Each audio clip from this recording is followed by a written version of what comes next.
Guys, so for today's video, gagawa ako ng meat tocino. So ito na po yung mga ingredients. Syempre, nag-slice na kami ng tocino, maninipis, meat.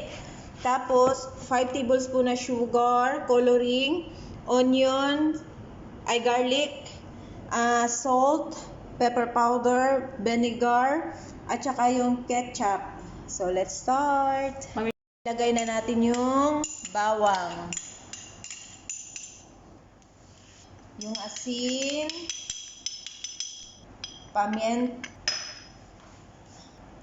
vinegar, yung sugar. I-mix muna natin.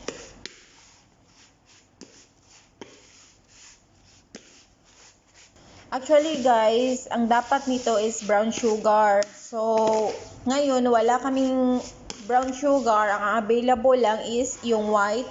So, okay lang white. Tapos, wala din kaming pineapple juice. So, ang ilalagay namin is itong, sa mga may pineapple juice dyan, pwede nyong lagyan ng pineapple juice, mas malasa siya, pero wala kami dito. Ang available lang is itong pinakita namin, so carry na yan kasi kami lang din naman ang kakain. Ilagay na natin yung ketchup,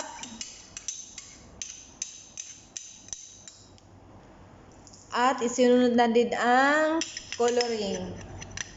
Red color yung guys ha, yung coloring. Tsaka i-mix. I-marinate natin sila mga 2 days namin siya i-marinate kasi mas matagal, mas masarap at mas malasa. Tingnan nyo, ang ganda ng kulay niya. Nagluto na kami, gumawa na kami dati. At alam nyo ba, yung outcome niya, sobrang sarap. As in, talagang, parang talaga siyang nabibili natin sa mga supermarket. Ang sarap-sarap. Lipat na natin sa lagayan. Kasi, i-marinate pa namin siya ng mga 2 araw. Ay, focus ako na ang tanan, dahil. Dili, sige. Gina. Ilipat na natin dito.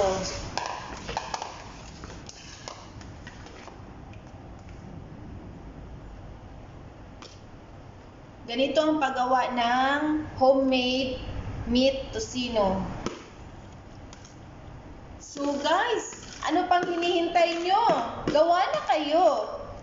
Click nyo lang yung mga long videos ko na nasa timeline ko at marami talaga kayong matututunan.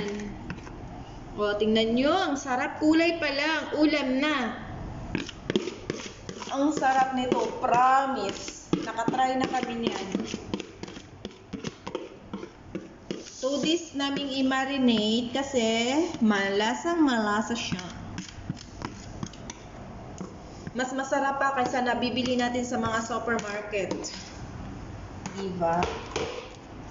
Marinate muna natin guys. So, thank you for watching. Jum'a Mubarak. Magluto na tayo. Ito yung tocino na minarinate namin, na ginawa namin. So, magluto tayo.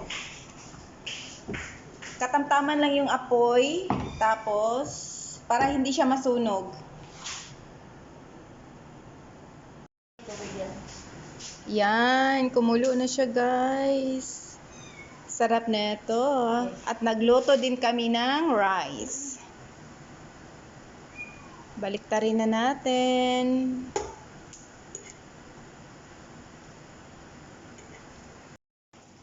Wow, luto na.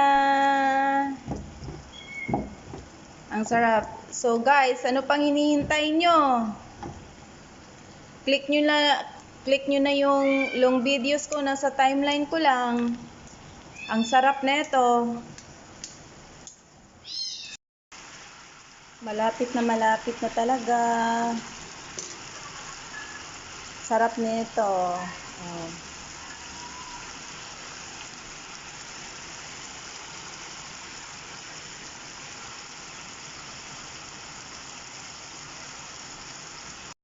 Luto na.